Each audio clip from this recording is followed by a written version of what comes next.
दो मुद्दे मेन होंगे जी, एक सेहत ते एक एजुकेशन।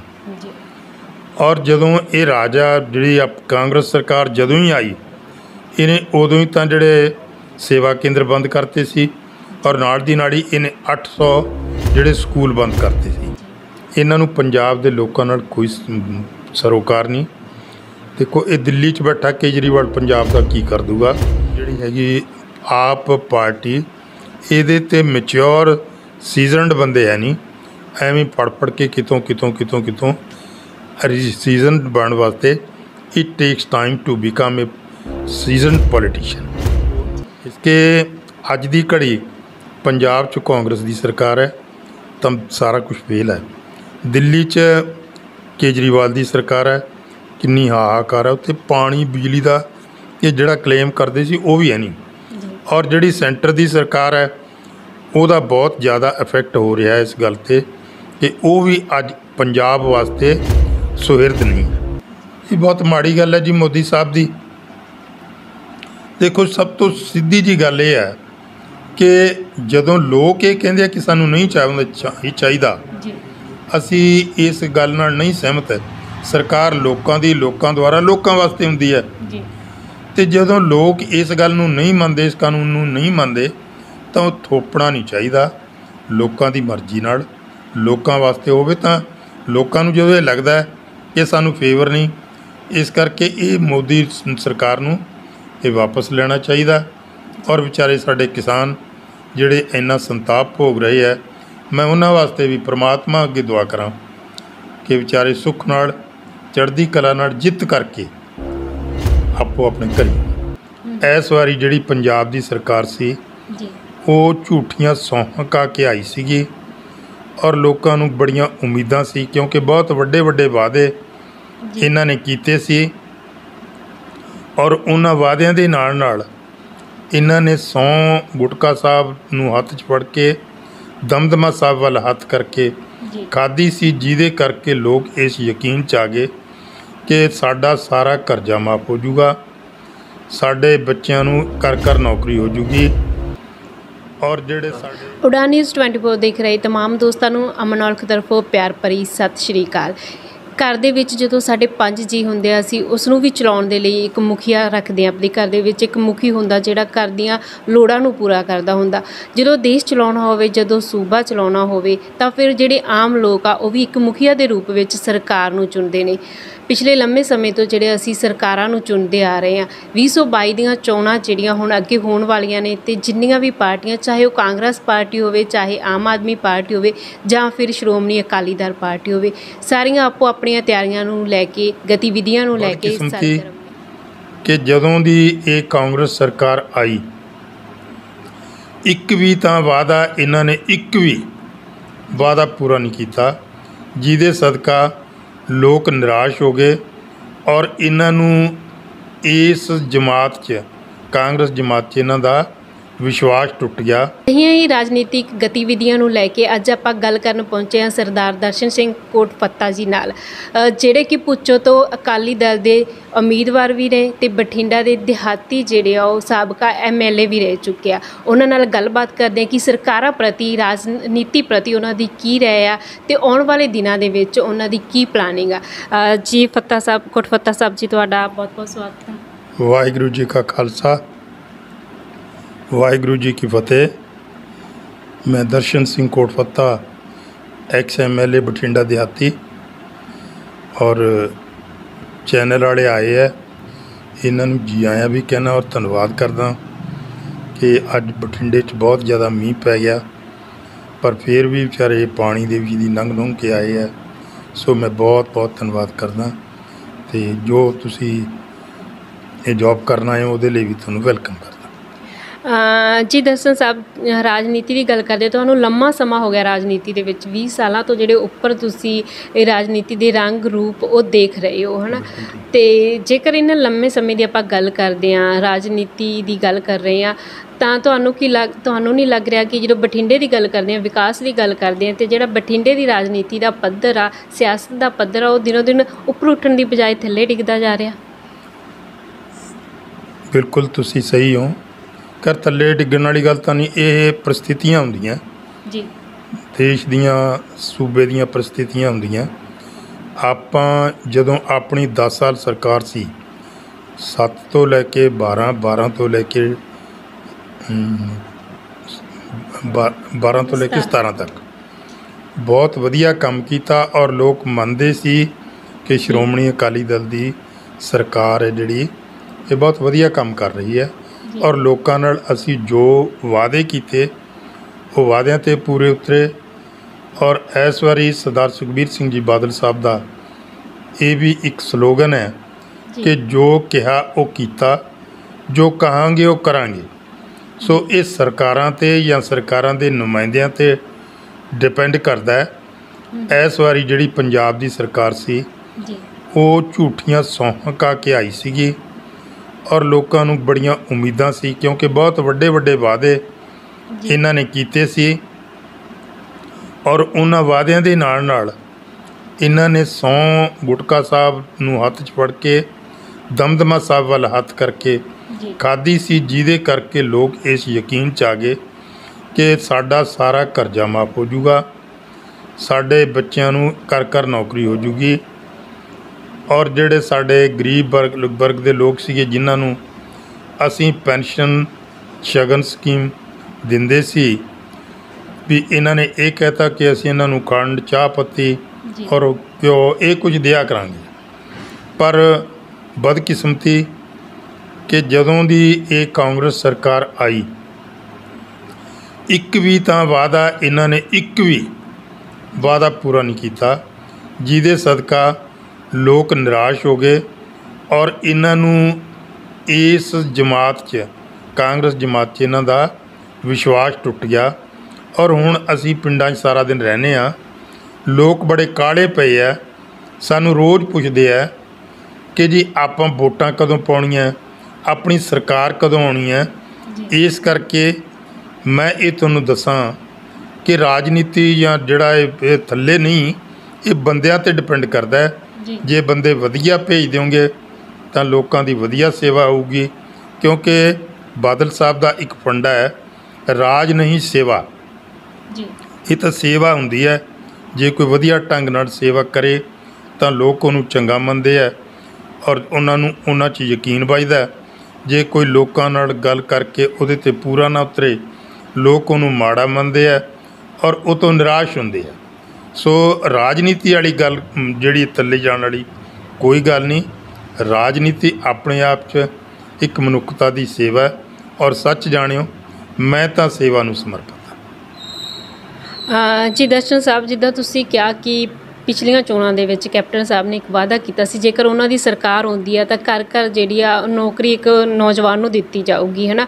ਹੁਣ ਆਉਣ ਵਾਲੀਆਂ ਚੋਣਾਂ ਦੇ ਵਿੱਚ ਆਮ ਆਦਮੀ ਪਾਰਟੀ ਵੱਲੋਂ ਵੀ ਬਿਜਲੀ ਮੁਫਤ ਦਾ ਜਿਹੜਾ ਵਾਅਦਾ ਕੀਤਾ ਜਾਂਦਾ ਅਤੇ ਨਾਲ ਹੀ ਨਾਲ ਇਹ ਵੀ ਸੁਣਨ ਦੇ ਵਿੱਚ ਆਇਆ ਕਿ ਅਕਾਲੀ ਦਲ ਸਰਕਾਰ ਵੱਲੋਂ ਜੇਕਰ ਉਹਨਾਂ ਦੀ ਸਰਕਾਰ ਬਣਦੀ ਆ ਤਾਂ ਜਿਹੜਾ 10 ਲੱਖ ਬਿਮਾਰੀ ਵਾਸਤੇ ਆ ਉਹ ਦਿੱਤਾ ਜਾਊਗਾ ਅਤੇ ਨਾਲ ਹੀ ਸਿਹਤ ਬੀਮਾ ਜਿਹੜਾ ਉਹ ਵੀ ਦਿੱਤਾ ਜਾਊਗਾ।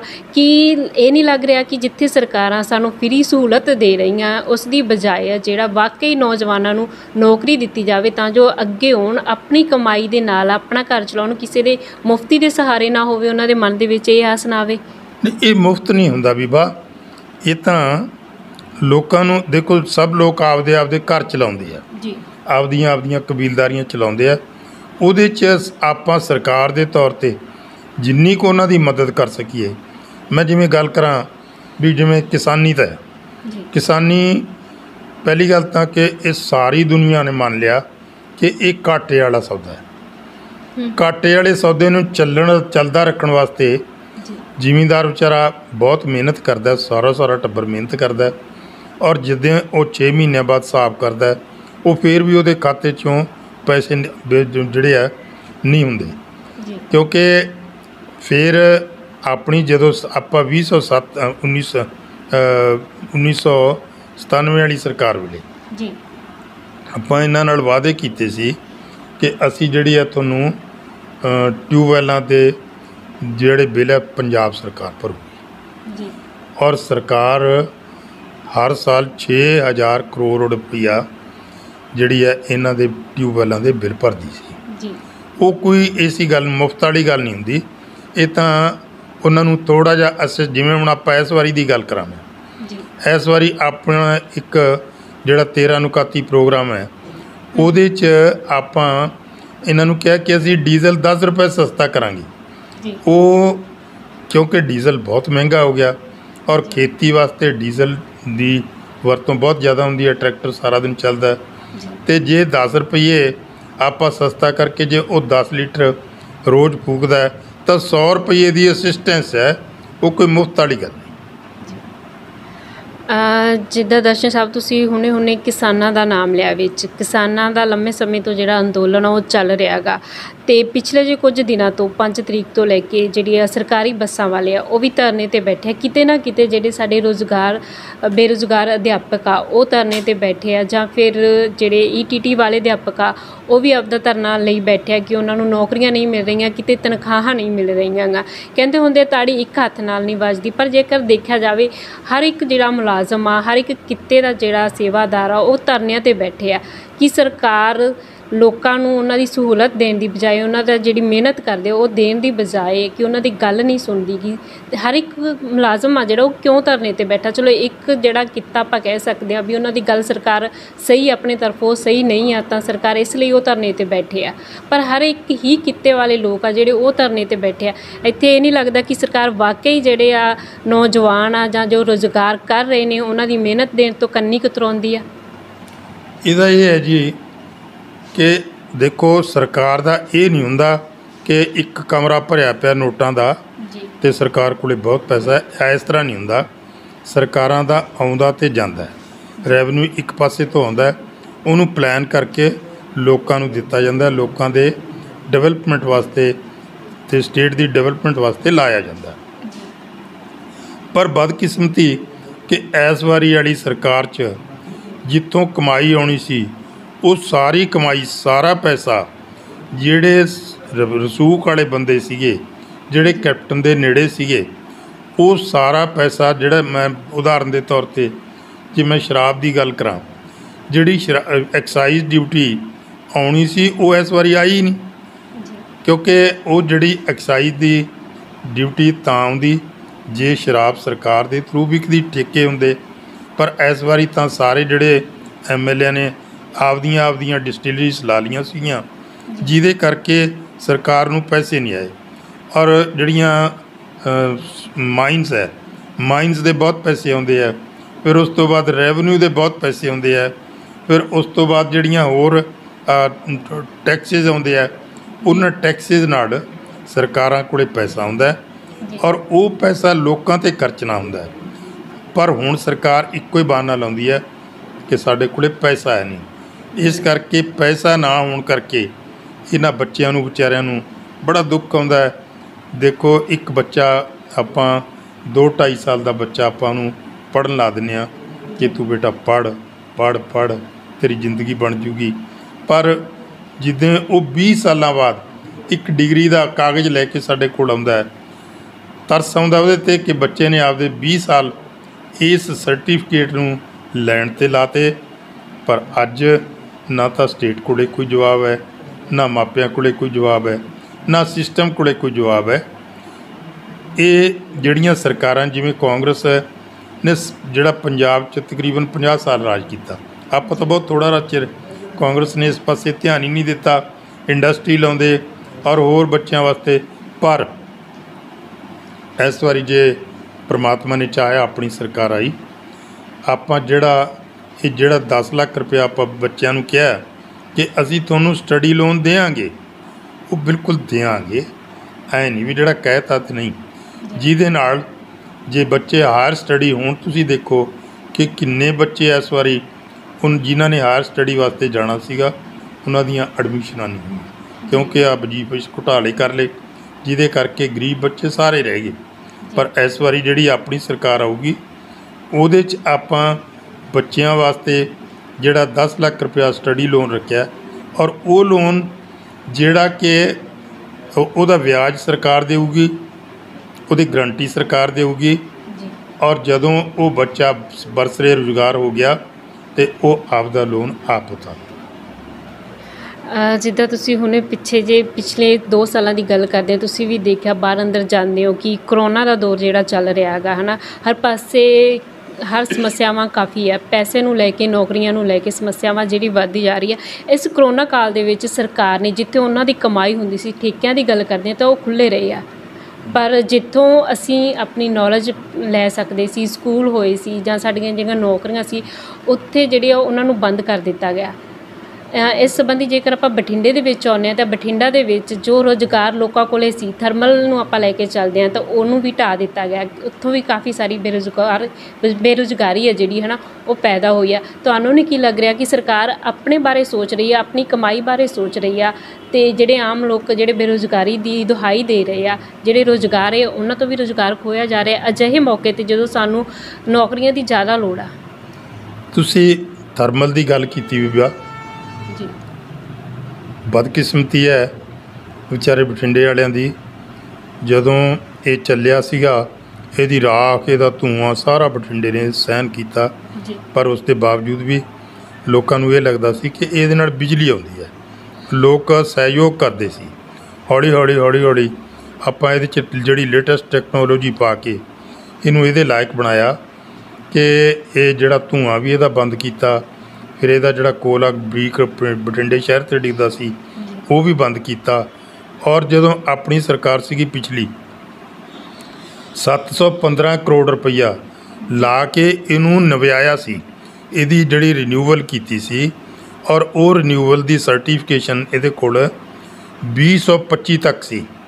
ਪਰ ਇਹਨਾਂ ਦੀਆਂ ਮਾੜੀਆਂ ਸੋਚਾਂ ਔਰ ਮਾੜੀਆਂ ਨੀਤਾਂ ਕਰਕੇ ਇਹ ਜਿਹੜਾ ਹੈ ਇਹਨੂੰ ਬੰਦ ਕਰਤਾ ਔਰ ਇਹਨੂੰ ਵੇਚਤਾ। ਇਹਦੇ 'ਚੋਂ ਕਰੋੜਾਂ ਰੁਪਈਆ ਜਿਹੜੇ ਇੱਥੇ ਅੱਜ ਹੋ ਹੀ ਜਾਂਦਾ ਹੈ, ਉਹ ਉਹਨਾਂ ਨੂੰ ਵਿਚਾਰੇ ਲੋਕ ਬੇਰੁਜ਼ਗਾਰ ਹੋ ਗਏ। ਜਿੱਥੇ ਤੁਸੀਂ ਗੱਲ ਕੀਤੀ ਹੈ ਬੇਰੁਜ਼ਗਾਰੀ ਦੀ, ਕਿੱਥੇ ਆਪਾਂ ਇਹਦੇ 'ਚ ਕਈ ਹਜ਼ਾਰ ਬੱਚੇ ਕੰਮ ਕਰਦੇ ਸੀਗੇ, ਅੱਜ ਉਹ ਆਪਾਂ ਸਾਰੇ ਵਿਹਲੇ ਕਰਤੇ। ਇਸ ਕਰਕੇ ਇਸ ਸਰਕਾਰ ਨੂੰ ਇਸ ਗੱਲ ਨਾਲ ਕੋਈ ਜਿਹੜੀ ਹੈ ਉਹ ਨਹੀਂ ਕਿ ਲੋਕਾਂ ਦਾ ਰੁਜ਼ਗਾਰ ਖੁੱਸ ਰਿਹਾ ਜਾਂ ਲੋਕ ਭੁੱਖੇ ਮਰ ਰਹੇ ਹੈ। ਕਰੋਨਾ ਕਾਲ ਦੀ ਜੇ ਮੈਂ ਗੱਲ ਕਰਾਂ, ਮੈਂ ਬੜੇ ਮਾਣ ਨਾਲ ਕਹਿ ਸਕਦਾ ਕਿ ਜੇ ਕਰੋਨਾ ਦੇ ਕਾਲ ਵੇਲੇ ਸ਼੍ਰੋਮਣੀ ਅਕਾਲੀ ਦਲ ਦੀ ਸਰਕਾਰ ਹੁੰਦੀ ਤਾਂ ਪੰਜਾਬ ਨੂੰ ਜਿਹੜਾ ਇਹ ਸੰਤਾਪ ਭੋਗਣਾ ਪਿਆ, ਖਾਸ ਤੌਰ 'ਤੇ ਪਿੰਡਾਂ 'ਚ ਗਰੀਬ ਲੋਕਾਂ ਨੂੰ, ਚਾਹੇ ਸ਼ਹਿਰਾਂ 'ਚ ਅਸੀਂ ਹੁੰਦੇ, ਅਸੀਂ ਉਹ ਸੰਤਾਪ ਨਹੀਂ ਸੀ ਭੋਗਣ ਦਿੰਦੇ। ਸਾਡੀਆਂ ਬਕਾਇਦਾ ਤੌਰ 'ਤੇ ਡਿਊਟੀਆਂ ਲੱਗਦੀਆਂ, ਸਾਨੂੰ ਬਕਾਇਦਾ ਤੌਰ 'ਤੇ ਸਰਕਾਰ ਵੱਲੋਂ ਜਿਹੜੀ ਸਹਾਇਤਾ ਆਉਂਦੀ ਅਸੀਂ ਲੋਕਾਂ ਤੱਕ ਪਹੁੰਚਾਉਂਦੇ। ਪਰ ਉਹ ਕਰੋਨਾ ਕਰਕੇ ਇਹ ਸਾਰੇ ਚੁੱਪ ਕਰ, ਸਾਰੇ ਇਹਨਾਂ ਦੇ ਵਿਧਾਇਕ ਵਗੈਰਾ ਹੋਰ ਸਾਰੇ, ਕੋਈ ਵੀ ਬਾਹਰ ਨਹੀਂ ਨਿਕਲਿਆ ਉਦੋਂ। ਪਰ ਆਪਣੀਆਂ ਟੀਮਾਂ ਫਿਰ ਵੀ ਉਸ ਦੇ ਬਾਵਜੂਦ ਵੀ ਅਸੀਂ ਲੰਗਰ ਦਾ ਅਤੇ ਹੋਰ ਸਾਰੇ ਪ੍ਰਬੰਧ ਕਰਦੇ ਰਹੇ। ਇਸ ਕਰਕੇ ਕਰੋਨਾ ਦਾ ਜਿਹੜਾ ਸਾਰਿਆਂ ਦੇ ਲੋਕਾਂ ਦੇ ਧੰਦਿਆਂ 'ਤੇ ਅਸਰ ਹੋਇਆ ਔਰ ਜਿਹਦੇ ਕਰਕੇ ਕਿ ਬੇਰੁਜ਼ਗਾਰੀ ਹੋਈ ਹੈ। ਜੀ ਦਰਸ਼ਨ ਸਾਹਿਬ, ਤੁਸੀਂ ਹੁਣ ਪੁੱਛੋ ਤੋਂ ਜਿਹੜੇ ਉਮੀਦਵਾਰ ਆ ਅਕਾਲੀ ਸਰਕਾਰ ਦੇ, ਅਤੇ ਜਦੋਂ ਆਉਣ ਵਾਲੀਆਂ ਚੋਣਾਂ ਦੇ ਵਿੱਚ ਤੁਸੀਂ ਜਿੱਤਦੇ ਹੋ, ਤੁਹਾਨੂੰ ਵੋਟਾਂ ਮਿਲਦੀ ਆ, ਅਤੇ ਸਾਡੇ ਬਹੁਤ ਸਾਰੇ ਮੁੱਦੇ ਅਹਿਮ ਆ, ਚਾਹੇ ਉਹ ਬੇਰੁਜ਼ਗਾਰੀ ਦਾ, ਚਾਹੇ ਸਿੱਖਿਆ ਨੂੰ ਲੈ ਕੇ ਆ, ਚਾਹੇ ਸਿਹਤ ਸਹੂਲਤ ਨੂੰ ਲੈ ਕੇ ਆ। ਤੁਹਾਡੀ ਨਿਗਾਹ ਦੇ ਵਿੱਚ ਤੁਸੀਂ ਕਿਸ ਚੀਜ਼ ਨੂੰ ਪਹਿਲ ਦਿਓਗੇ, ਕਿਸ ਤੋਂ ਸ਼ੁਰੂਆਤ ਕਰੋਗੇ ਕਿ ਜਿਹੜਾ ਪੁੱਚੋ ਮੰਡੀ ਦੇ ਵਿੱਚ ਆ ਵਿਕਾਸ ਜਿਹੜਾ ਹੋਣਾ ਇਹ ਲਾਜ਼ਮੀ ਆ ਸਭ ਤੋਂ ਪਹਿਲ 'ਤੇ? 2 ਮੁੱਦੇ ਮੇਨ ਹੁੰਦੇ ਆ ਜੀ, ਇੱਕ ਸਿਹਤ ਅਤੇ ਇੱਕ ਐਜੂਕੇਸ਼ਨ। ਔਰ ਜਦੋਂ ਇਹ ਰਾਜਾ ਜਿਹੜੀ ਕਾਂਗਰਸ ਸਰਕਾਰ ਜਦੋਂ ਹੀ ਆਈ, ਇਹਨੇ ਉਦੋਂ ਹੀ ਤਾਂ ਜਿਹੜੇ ਸੇਵਾ ਕੇਂਦਰ ਬੰਦ ਕਰਤੇ ਸੀ, ਔਰ ਨਾਲ ਦੀ ਨਾਲ ਹੀ ਇਹਨੇ 800 ਜਿਹੜੇ ਸਕੂਲ ਬੰਦ ਕਰਤੇ ਸੀ। ਸਾਡੀ ਪ੍ਰਾਇਰਟੀ ਰਹੇਗੀ ਕਿ ਸਰਕਾਰ ਆਉਂਦਿਆਂ ਹੀ ਜਿਹੜੇ ਇਹਨੇ ਸਕੂਲ ਸਾਰੇ ਪਿੰਡਾਂ 'ਚ ਰਿਮੋਟ ਏਰੀਏ 'ਚ ਅਸੀਂ ਬਣਾਏ ਸੀ, ਇੱਕ ਤਾਂ ਉਹ ਅਸੀਂ ਦੁਬਾਰਾ ਤੋਂ ਚਲਾਵਾਂਗੇ। ਐਜੂਕੇਸ਼ਨ ਦਾ ਜਿਵੇਂ ਸੁਖਬੀਰ ਜੀ ਨੇ ਕਹਿ ਹੀ ਦਿੱਤਾ, ਪਾਰਟੀ ਨੇ ਫੈਸਲਾ ਕਰ ਲਿਆ ਕਿ ਜਿਹੜੇ ਬੱਚੇ ਹਾਇਰ ਸਟੱਡੀ ਕਰਨਾ ਚਾਹੁਣਗੇ ਅਸੀਂ ਉਹਨਾਂ ਨੂੰ 10 ਲੱਖ ਰੁਪਇਆ, ਚਾਹੇ ਉਹ ਇੰਡੀਆ 'ਚ ਰਹਿ ਕੇ ਕਰਨ, ਚਾਹੇ ਉਹ ਫੋਰਨ 'ਚ ਰਹਿ ਕੇ ਕਰਨ, ਅਸੀਂ ਉਹਨਾਂ ਨੂੰ 10 ਲੱਖ ਰੁਪਏ ਦੀ ਅਸਿਸਟੈਂਸ ਦੇਵਾਂਗੇ। ਇੱਕ ਤਾਂ ਇਹ। ਦੂਸਰਾ ਜਿਹੜਾ ਮੈਡੀਕਲ ਦੀ ਗੱਲ ਹੈ, 10 ਲੱਖ ਦਾ ਜਿਹੜਾ ਬੀਮਾ ਉਹ ਆਪਾਂ ਦਿਆ ਕਰਾਂਗੇ, ਔਰ ਉਹਦੇ ਨਾਲ ਜਿਹੜੇ ਸਾਰੇ ਪ੍ਰਾਈਵੇਟ ਡਾਕਟਰਾਂ ਦਾ ਵੀ ਅਸੀਂ ਜਿਹੜਾ ਉਹ ਬਿੱਲ ਪੇ ਕਰਾਂਗੇ। ਪਿਛਲੇ ਲੰਮੇ ਸਮੇਂ ਤੋਂ ਸਰਕਾਰਾਂ ਜਿਹੜੀ ਅਕਾਲੀ ਦਲ ਸਰਕਾਰ ਹੋਵੇ ਚਾਹੇ ਕਾਂਗਰਸ ਸਰਕਾਰ ਹੋਵੇ, ਉਹ ਸਰਕਾਰ ਰਾਜ ਕਰਦੀ ਆਈ ਹੈ ਪੰਜਾਬ 'ਤੇ ਪਰ ਹੁਣ ਆਮ ਆਦਮੀ ਪਾਰਟੀ ਜਿਹੜੀ ਉਹ ਵੀ ਦਾਅਵਾ ਕਰਦੀ, ਉਹਨਾਂ ਨੂੰ ਵੀ ਕਿਤੇ ਨਾ ਕਿਤੇ ਲੱਗਦਾ ਕਿ ਅਸੀਂ ਆਪਣੀ ਸਰਕਾਰ ਆ ਜਿਹੜੀ ਪੰਜਾਬ ਦੇ ਵਿੱਚ ਬਣਾਉਣ ਦੇ ਵਿੱਚ ਕਾਮਯਾਬ ਹੋਵਾਂਗੇ। ਤੁਸੀਂ ਜਾਣਦੇ ਆ, ਲੋਕਾਂ ਨੂੰ ਮਿਲਦੇ ਆ, ਤੁਹਾਨੂੰ ਕੀ ਲੱਗਦਾ ਕਿ ਲੋਕਾਂ ਦੀ ਆਸ ਜਿਹੜੀ ਆ ਉਹ ਕਿੰਨੀ ਕੁ ਅਤੇ ਕਿਹੜੀ ਸਰਕਾਰ ਆ ਜਿਹੜੀ ਇਸ 'ਤੇ ਖਰੀ ਉਤਰ ਸਕਦੀ? ਜਿਹੜੀ ਆਪ ਦੀ ਸਰਕਾਰ ਹੈ ਬੀਬਾ, ਪਹਿਲੀ ਗੱਲ ਤਾਂ ਇਹ ਜਦੋਂ ਆਪਣੇ ਪੰਜਾਬ 'ਚ ਜਦੋਂ ਅਸੀਂ ਸਰਕਾਰ ਆਪਣੀ ਗਈ ਹੈ ਔਰ ਕਾਂਗਰਸ ਦੀ ਆਈ ਹੈ ਜੀ, ਇਹ ਕਲੇਮ ਕਰਦੇ ਸੀਗੇ ਕਿ ਸਾਡੇ ਕੋਲ 100 ਸੀਟਾਂ ਆਉਣਗੀਆਂ, ਪਰ ਇਹਨਾਂ ਨੂੰ ਸੀਟਾਂ ਆਈਆਂ 18 ਜੀ, ਔਰ ਫਿਰ ਉਸ ਤੋਂ ਬਾਅਦ MP ਵੇਲੇ 1 ਸੀਟ ਆਈ ਇਹਨਾਂ ਨੂੰ, ਕਿਉਂਕਿ ਇਹਨਾਂ ਨੇ ਵੀ ਜਿਹੜੇ ਨੌਜਵਾਨ ਜਿਹੜੀ ਪੀੜ੍ਹੀ ਸੀ ਉਹਨੂੰ ਵਰਗਲਾ ਲਿਆ ਔਰ ਉਹਨਾਂ ਨੇ ਵਰਗਲਾਹਟ 'ਚ ਪਿੰਡਾਂ 'ਚ ਬਹੁਤ ਜ਼ਿਆਦਾ ਜਿਹੜੀ ਹੁਣ ਉਹ ਜਿਹੜੀ ਹੈ ਸਾਰੀ ਬਦਸਲੂਕੀ ਆਪਾਂ ਨੂੰ ਦੇਖਣੀ ਪੈ ਰਹੀ ਹੈ। ਇਹਨਾਂ ਨੂੰ ਪੰਜਾਬ ਦੇ ਲੋਕਾਂ ਨਾਲ ਕੋਈ ਸਰੋਕਾਰ ਨਹੀਂ। ਦੇਖੋ, ਇਹ ਦਿੱਲੀ 'ਚ ਬੈਠਾ ਕੇਜਰੀਵਾਲ ਪੰਜਾਬ ਦਾ ਕੀ ਕਰ ਦੂਗਾ। ਔਰ ਇਹ ਜਦੋਂ ਉਦੋਂ 18 ਸੀਟਾਂ ਇਹਨਾਂ ਨੇ ਲਈਆਂ ਸੀ ਜੀ, ਇਹਨਾਂ ਨੂੰ 24% ਵੋਟ ਪਈ ਸੀ, ਔਰ ਜਦੋਂ ਇਹਦੀ ਵਾਲੀ 19 ਵਾਲੀ ਸਰਕਾਰ ਆਈ ਇਹਨਾਂ ਨੂੰ 6% ਵੋਟਾਂ ਪਈਆਂ। ਇਸ ਕਰਕੇ ਮੈਂ ਇਹਨਾਂ ਬਾਰੇ ਬਹੁਤਾ ਬੋਲਣਾ ਨਹੀਂ ਚਾਹੁੰਦਾ। ਇਹ ਜਿਹੜੀ ਹੈਗੀ ਆਪ ਪਾਰਟੀ, ਇਹਦੇ 'ਤੇ ਮੈਚਿਓਰ ਸੀਜ਼ਨਡ ਬੰਦੇ ਹੈ ਨਹੀਂ, ਐਵੇਂ ਪੜ੍ਹ ਕੇ ਕਿਤੋਂ ਸੀਜ਼ਨ ਬਣਨ ਵਾਸਤੇ it takes time to become a seasoned politician. ਇਸ ਕਰਕੇ ਮੈਨੂੰ ਨਹੀਂ ਲੱਗਦੀ ਇਹਨਾਂ ਦੀ ਕੋਈ ਇਹੋ ਜਿਹੀ ਗੱਲ, ਔਰ ਨਾ ਸਾਨੂੰ ਇਹਨਾਂ ਤੋਂ ਕੋਈ ਘਬਰਾਹਟ ਹੈ। ਔਰ ਤੁਸੀਂ ਇਹ ਦੇਖੋ ਕਿ ਅੱਜ ਦੀ ਘੜੀ ਪੰਜਾਬ 'ਚ ਕਾਂਗਰਸ ਦੀ ਸਰਕਾਰ ਹੈ ਤਾਂ ਸਾਰਾ ਕੁਝ ਫੇਲ ਹੈ। ਦਿੱਲੀ 'ਚ ਕੇਜਰੀਵਾਲ ਦੀ ਸਰਕਾਰ ਹੈ, ਕਿੰਨੀ ਹਾਹਾਕਾਰ ਹੈ ਉੱਥੇ। ਪਾਣੀ ਬਿਜਲੀ ਦਾ ਇਹ ਜਿਹੜਾ ਕਲੇਮ ਕਰਦੇ ਸੀ ਉਹ ਵੀ ਹੈ ਨਹੀਂ, ਔਰ ਜਿਹੜੀ ਸੈਂਟਰ ਦੀ ਸਰਕਾਰ ਹੈ ਉਹਦਾ ਬਹੁਤ ਜ਼ਿਆਦਾ ਇਫੈਕਟ ਹੋ ਰਿਹਾ ਇਸ ਗੱਲ 'ਤੇ ਕਿ ਉਹ ਵੀ ਅੱਜ ਪੰਜਾਬ ਵਾਸਤੇ ਸੁਹਿਰਦ ਨਹੀਂ। ਆਖਰ ਦੇ ਵਿੱਚ ਇੱਕ ਅਹਿਮ ਮੁੱਦਾ ਸਾਡਾ ਜਿਹੜਾ ਕਿਸਾਨੀ ਅੰਦੋਲਨ ਦਾ ਮੁੱਦਾ, ਅਤੇ ਪਿਛਲੇ ਲੰਬੇ ਸਮੇਂ ਤੋਂ ਕਿਸਾਨ ਦਿੱਲੀ ਦੀਆਂ ਸਰਹੱਦਾਂ 'ਤੇ ਬੈਠੇ ਨੇ ਅਤੇ ਬਹੁਤ ਸਾਰੇ ਕਿਸਾਨ ਜਿਹੜੇ ਸ਼ਹੀਦ ਹੋਏ ਆ, ਪਰ ਜਿਹੜੀਆਂ ਸਰਕਾਰ ਆ ਸਾਡੀ ਕੇਂਦਰ ਸਰਕਾਰ ਆ ਉਹ ਹਜੇ ਤੱਕ ਕਿਸਾਨਾਂ ਦੀ ਸਾਰ ਨਹੀਂ ਲੈ ਰਹੀ ਆ। ਇਸ ਬਾਰੇ ਤੁਹਾਡੀ ਕੀ ਰਾਏ ਆ? ਇਹ ਬਹੁਤ ਮਾੜੀ ਗੱਲ ਹੈ ਜੀ ਮੋਦੀ ਸਾਹਿਬ ਦੀ। ਦੇਖੋ, ਸਭ ਤੋਂ ਸਿੱਧੀ ਜੀ ਗੱਲ ਇਹ ਹੈ ਕਿ ਜਦੋਂ ਲੋਕ ਇਹ ਕਹਿੰਦੇ ਆ ਕਿ ਸਾਨੂੰ ਨਹੀਂ ਚਾਹੀਦਾ, ਅਸੀਂ ਇਸ ਗੱਲ ਨਾਲ ਨਹੀਂ ਸਹਿਮਤ। ਸਰਕਾਰ ਲੋਕਾਂ ਦੀ, ਲੋਕਾਂ ਦੁਆਰਾ, ਲੋਕਾਂ ਵਾਸਤੇ ਹੁੰਦੀ ਹੈ ਜੀ, ਅਤੇ ਜਦੋਂ ਲੋਕ ਇਸ ਗੱਲ ਨੂੰ ਨਹੀਂ ਮੰਨਦੇ, ਇਸ ਕਾਨੂੰਨ ਨੂੰ ਨਹੀਂ ਮੰਨਦੇ, ਤਾਂ ਉਹ ਥੋਪਣਾ ਨਹੀਂ ਚਾਹੀਦਾ। ਲੋਕਾਂ ਦੀ ਮਰਜ਼ੀ ਨਾਲ ਲੋਕਾਂ ਵਾਸਤੇ ਹੋਵੇ ਤਾਂ ਲੋਕਾਂ ਨੂੰ ਜਦੋਂ ਇਹ ਲੱਗਦਾ ਕਿ ਸਾਨੂੰ ਫੇਵਰ ਨਹੀਂ, ਇਸ ਕਰਕੇ ਇਹ ਮੋਦੀ ਸਰਕਾਰ ਨੂੰ ਇਹ ਵਾਪਸ ਲੈਣਾ ਚਾਹੀਦਾ। ਔਰ ਵਿਚਾਰੇ ਸਾਡੇ ਕਿਸਾਨ ਜਿਹੜੇ ਇੰਨਾ ਸੰਤਾਪ ਭੋਗ ਰਹੇ ਹੈ, ਮੈਂ ਉਹਨਾਂ ਵਾਸਤੇ ਵੀ ਪ੍ਰਮਾਤਮਾ ਅੱਗੇ ਦੁਆ ਕਰਾਂ ਕਿ ਵਿਚਾਰੇ ਸੁੱਖ ਨਾਲ, ਚੜ੍ਹਦੀ ਕਲਾ ਨਾਲ ਜਿੱਤ ਕਰਕੇ ਆਪੋ ਆਪਣੇ ਘਰੀ। ਜੀ ਦਰਸ਼ਨ ਸਿੰਘ ਜੀ, ਤੁਸੀਂ ਆਏ ਆਪਣੇ ਕੀਮਤੀ ਵਕਤ ਦੇ ਵਿੱਚੋਂ ਸਾਡੇ ਨਾਲ ਵਕਤ ਜਿਹੜਾ ਸਾਂਝਾ ਕੀਤਾ, ਜਾਣਕਾਰੀ ਦਿੱਤੀ ਆਪਦੀ ਸਰਕਾਰ ਬਾਰੇ, ਕੀ ਰਣਨੀਤੀਆਂ ਤੁਸੀਂ ਬਣਾ ਰਹੇ ਹੋ, ਉਸ ਦੇ ਲਈ ਬਹੁਤ ਬਹੁਤ ਸ਼ੁਕਰੀਆ। ਬਹੁਤ ਧੰਨਵਾਦ ਬੀਬਾ। ਸਾਡੀਆਂ ਜਿਹੜੀਆਂ ਨੀਤੀਆਂ ਉਹ ਅਸੀਂ ਤਾਂ 13 ਪ੍ਰੋਗਰਾਮ ਬਣਾਏ ਹੋਏ, ਜਿਹਦੇ 'ਚ ਖਾਸ ਤੌਰ 'ਤੇ ਜ਼ਿਮੀਂਦਾਰ ਵਾਸਤੇ ਜੀ ਤੁਸੀਂ ਜਿਹੜੀ MSP ਅਸੀਂ ਦੁੱਧ ਅਤੇ ਸਬਜ਼ੀਆਂ ਅਤੇ ਫਲਾਂ 'ਤੇ ਜੀ ਜੇ ਇਹ ਕਰਤੀ ਤਾਂ ਇਹਦੇ ਨਾਲ ਜਿਹੜੀ ਐਗਰੀਕਲਚਰ ਡਾਈਵਰਜਨ ਹੋਊਗੀ। ਲੋਕ ਹੁਣ ਅਸੀਂ ਦੇਖਦੇ ਹਾਂ ਪਿੰਡਾਂ 'ਚ ਪਸ਼ੂ ਰੱਖਣੋਂ ਹਟ ਗਏ। ਜੀ ਜੇ ਦੁੱਧ 70 ਰੁਪਏ ਜਾਂ 65 ਰੁਪਏ ਲੀਟਰ ਵਿਕਣ ਲੱਗ ਗਿਆ ਅਤੇ ਲੋਕਾਂ ਨੂੰ ਉਹਦੇ 'ਚੋਂ ਵਧੀਆ ਕਮਾਈ ਹੋਊਗੀ। ਸਬਜ਼ੀਆਂ ਜੇ ਉਹ ਵਿਕਣ ਲੱਗ ਗਈਆਂ ਚੰਗੀ ਤਰ੍ਹਾਂ, ਉਹਨਾਂ ਦੀ MSP, ਕਿਉਂਕਿ ਹੁਣ ਜਿਹੜਾ ਰੌਲਾ ਹੈ ਕਣਕ 'ਤੇ ਸਿਰਫ ਝੋਨੇ 'ਤੇ MSP ਹੈ, ਇਸੇ ਕਰਕੇ ਲੋਕ ਇਸੇ ਨੂੰ ਹੀ ਬੀਜਦੇ ਆ। ਜੇ ਮੰਨ ਲਓ ਹੋਰ ਕਿਸੇ ਆਪਣਾ ਜਿਣਸ 'ਤੇ ਜਾਂ ਜਿਵੇਂ ਸਬਜ਼ੀਆਂ, ਦੁੱਧ ਹੈ ਅਤੇ ਫਲ ਹੈ, ਫਰੂਟ ਹੈ, ਉਹਨਾਂ 'ਤੇ MSP ਕਰਤੀ ਅਤੇ ਕਾਫੀ ਜ਼ਿਆਦਾ ਅਸਰ ਪਵੇਗਾ। ਅਤੇ ਬਾਕੀ ਦੀਆਂ ਹੋਰ ਸਾਡੀਆਂ ਜਿਹੜੀਆਂ ਹੈਗੀਆਂ ਉਹ ਜੇ ਮੈਂ ਪੜ੍ਹ ਕੇ ਸੁਣਾਵਾਂ ਤਾਂ ਮੈਨੂੰ ਲੱਗਦਾ ਇਟ ਵਿਲ ਟੇਕ ਟਾਈਮ। ਅਤੇ ਜਿਵੇਂ 1 ਲੱਖ ਨੌਕਰੀਆਂ ਅਸੀਂ ਜੀ। ਦੇਣੀਆਂ ਨੇ, ਔਰ ਉਸ ਤੋਂ ਬਾਅਦ 10 ਲੱਖ ਨੌਕਰੀਆਂ ਜਿਹੜੀਆਂ ਪ੍ਰਾਈਵੇਟ ਸੈਕਟਰ ਵਾਲੀਆਂ ਉਹ ਜੀ। ਅਸੀਂ ਕਰਕੇ ਦੇਵਾਂਗੇ। ਹਰੇਕ ਜ਼ਿਲ੍ਹੇ 'ਚ ਇੱਕ ਮੈਡੀਕਲ ਕਾਲਜ ਖੋਲ੍ਹਿਆ ਜਾਊਗਾ, ਜੀ। ਔਰ ਉਹਦੇ 'ਚ ਜਿਹੜੇ ਪੰਜਾਬ ਦੇ ਸਕੂਲਾਂ ਦੇ ਬੱਚੇ ਉਹਨਾਂ ਵਾਸਤੇ 33% ਰਿਜ਼ਰਵੇਸ਼ਨ ਹੋਊਗੀ ਕਿ ਉਹ ਉੱਤੋਂ ਪੜ੍ਹ ਕੇ ਉਸੇ ਮੈਡੀਕਲ ਕਾਲਜ 'ਚੋਂ ਡਾਕਟਰ ਬਣ ਕੇ ਮਨੁੱਖਤਾ ਦੀ ਸੇਵਾ ਕਰਨ। ਜੀ ਸੋ ਬਹੁਤ ਬਹੁਤ ਸ਼ੁਕਰੀਆ ਜੀ, ਤੁਸੀਂ ਆਏ ਅਤੇ ਆਪਣੀਆਂ ਰਣਨੀਤੀਆਂ ਸਾਡੇ ਨਾਲ ਸਾਂਝੀਆਂ ਕੀਤੀਆਂ। ਦੋਸਤੋ, ਤੁਸੀਂ ਦਰਸ਼ਨ ਕੋਟਪੱਤਾ ਜੀ ਦੇ ਵਿਚਾਰ ਜਾਣੇ, ਸਰਕਾਰਾਂ ਪ੍ਰਤੀ ਇਹਨਾਂ ਦੀ ਕੀ ਰਾਏ ਆ ਤੁਹਾਨੂੰ ਉਹ ਪਤਾ ਲੱਗੀ ਆ, ਅਤੇ ਆਉਣ ਵਾਲੇ ਦਿਨਾਂ ਦੇ ਵਿੱਚ ਜੇਕਰ ਇਹਨਾਂ ਦੀ ਸਰਕਾਰ ਬਣਦੀ ਹੈ ਤਾਂ ਇਹ ਵਾਅਦਾ ਕਰਦੇ ਨੇ, ਉਮੀਦ ਰੱਖਦੀ ਆ ਲੋਕ ਵੀ ਇਹਨਾਂ ਤੋਂ ਕਿ ਸਾਡੀਆਂ ਜਿਹੜੀਆਂ ਮੁੱਢਲੀਆਂ ਸਹੂਲਤਾਂ ਨੇ, ਜੇ ਮੁੱਢਲੀਆਂ ਸਹੂਲਤਾਂ ਦੀ ਗੱਲ ਕਰਦੇ ਹਾਂ, ਸਾਡੀ ਰੋਜੀ ਰੋਟੀ ਹੁੰਦੀ ਆ, ਸਾਡਾ ਘਰ ਹੁੰਦਾ ਜਾਂ ਸਾਡੀ ਫਿਰ ਸਿਹਤ ਹੁੰਦੀ ਆ, ਅਤੇ ਉਹਨਾਂ ਦੇ ਪ੍ਰਤੀ ਇਹ ਬਹੁਤ ਸਾਰੇ ਉਦਯੋਗ ਜਿਹੜੇ ਆ ਉਹ ਲਗਾਉਣ ਜਾ ਰਹੇ ਨੇ, ਕੁਝ ਜਿਹੜੇ ਆ ਬੀਮੇ ਆ ਉਹ ਦੇਣ ਜਾ ਰਹੀ ਹੈ ਇਹਨਾਂ ਦੀ ਸਰਕਾਰ, ਅਤੇ ਨਾਲ ਹੀ ਨਾਲ ਨੌਜਵਾਨਾਂ ਨੂੰ ਨੌਕਰੀਆਂ ਦੀ ਜਿਹੜੀ ਸਹੂਲਤ ਆ ਉਹ ਵੀ ਦਿੱਤੀ ਜਾਵੇਗੀ। ਉਮੀਦ ਕਰਦੇ ਹਾਂ ਤੁਹਾਨੂੰ ਅੱਜ ਦੀ ਗੱਲਬਾਤ ਚੰਗੀ ਲੱਗੀ ਹੋਊਗੀ। ਇਸੇ ਤਰ੍ਹਾਂ ਬਣੇ ਰਹੋ ਉਡਾਨ ਨਿਊਜ਼ 24 ਦੇ ਨਾਲ।